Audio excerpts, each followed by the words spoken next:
수천 년 전으로 거슬러 올라가 그리스의 철학자인 플라톤은 눈에 보이는 세계가 사실이 아니라는 내용을 주장했습니다. 우리가 무언가를 보고 있다고 하더라도 그것이 진실된 모습이라고는 할 수 없다는 것입니다. 여러분 안녕하세요. 이번에도 저희가 영상을 준비했습니다. 여러분과 저희들이 품고 있는 세계관이 조금이라도 닮아 있다면 좋겠습니다. 영상을 계속 보고 싶으시다는 코멘트에 보답하기 위해 우리가 사는 이 세계가 가상현실, 즉 버추얼 리얼리티라는 것을 이어서 증명해 보도록 하겠습니다.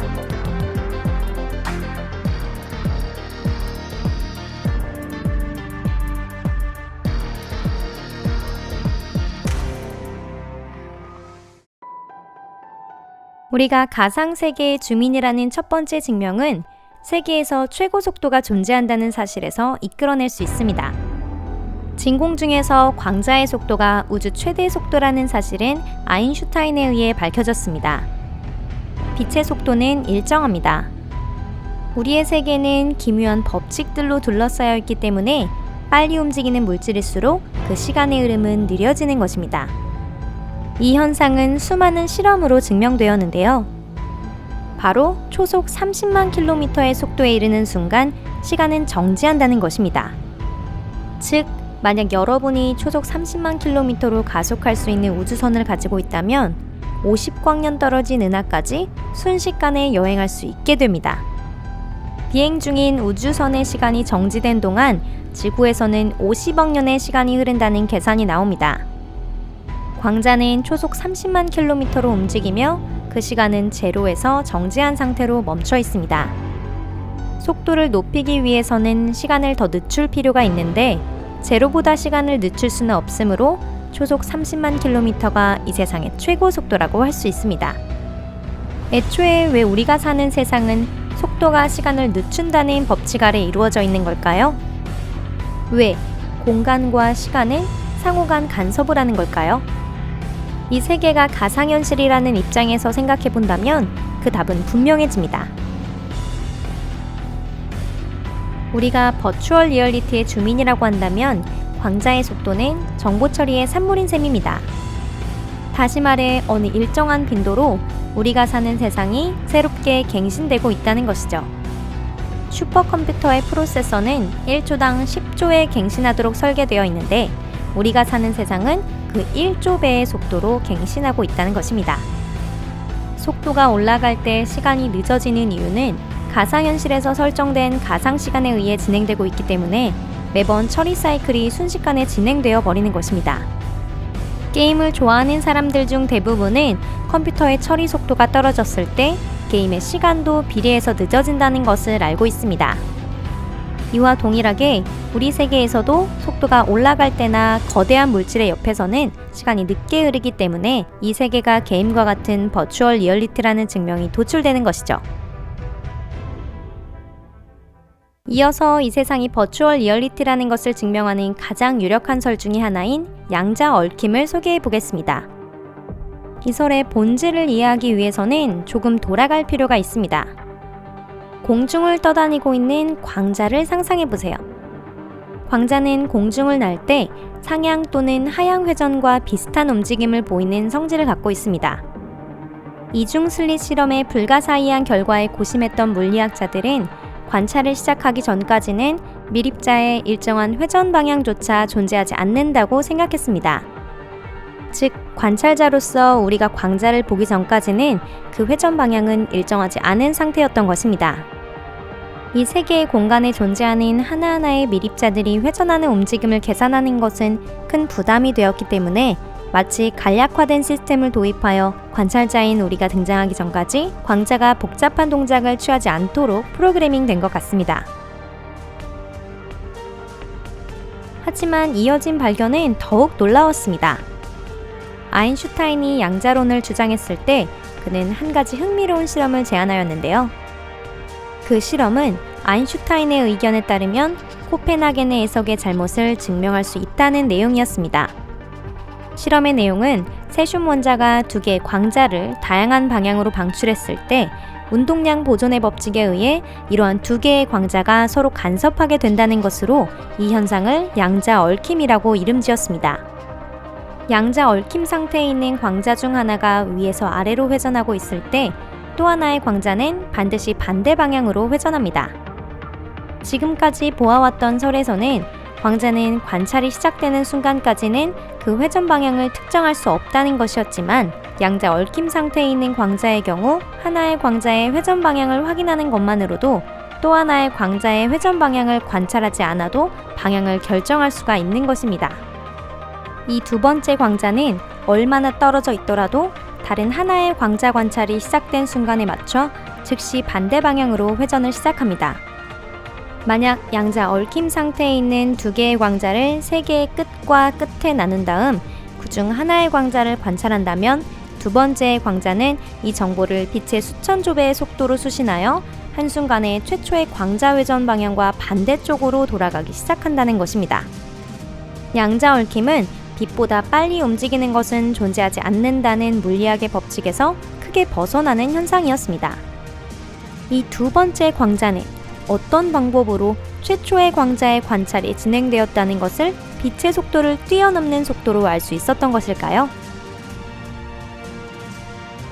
이에 대해 아인슈타인 역시 의문을 느꼈고 한순간에 밀입자 사이가 연결되는 것은 불가능하다는 이의를 제기했습니다.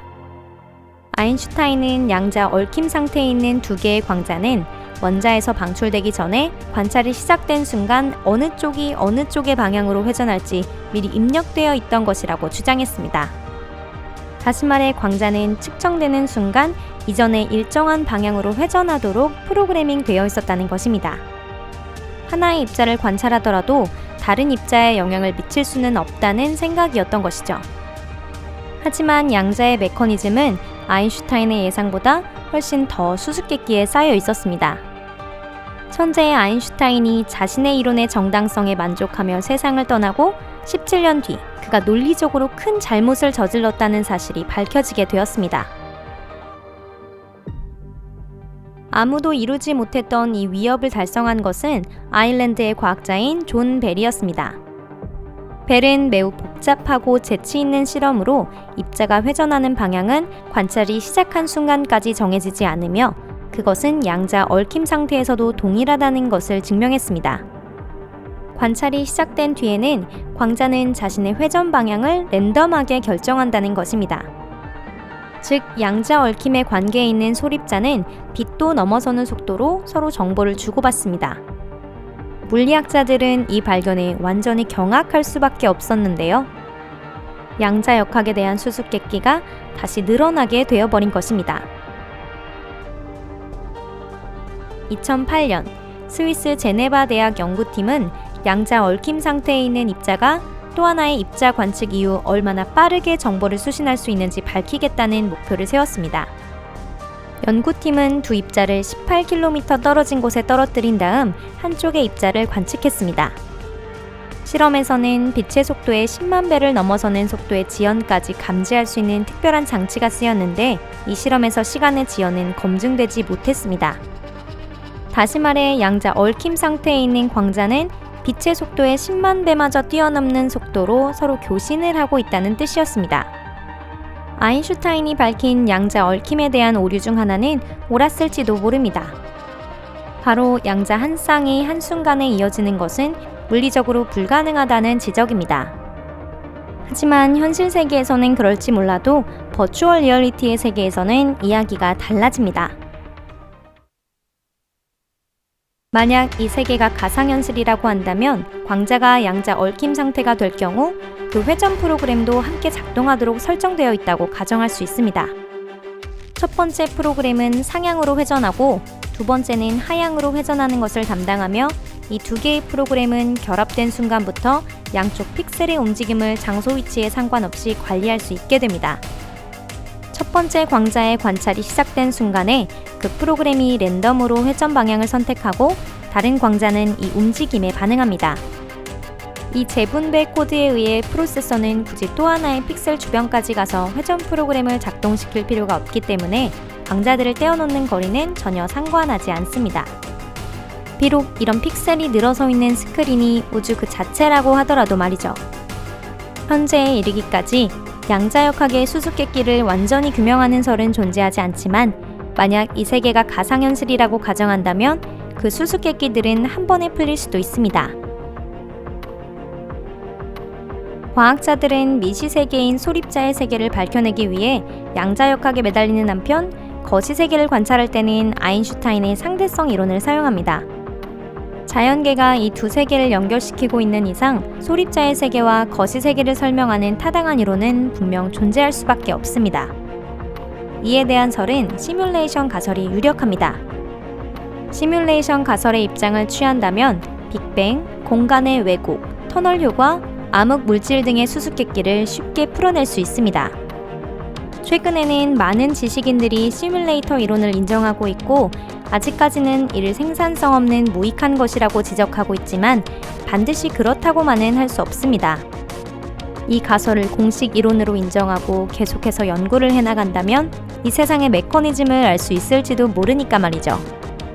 메커니즘에 관한 지식은 새로운 테크놀로지를 창출해낼 수 있기 때문에 도움이 될 겁니다. 예컨대 양자 효과와 시뮬레이션 가설이 호응하고 있다면 양자 컴퓨터나 양자 암호라고 하는 테크놀로지의 개발도 버추얼 리얼리티의 시스템을 이용한 기술이라고 할 수 있을 겁니다. 시뮬레이션 가설이 공식적으로 인정받게 된다면 우리의 인생은 크게 바뀔지도 모릅니다. 여러분, 오늘은 여기까지입니다. 즐겁게 봐주셨으면 좋겠네요. 어쨌든 인생이라는 것은 끝까지 살아볼 가치가 있는 것 같습니다.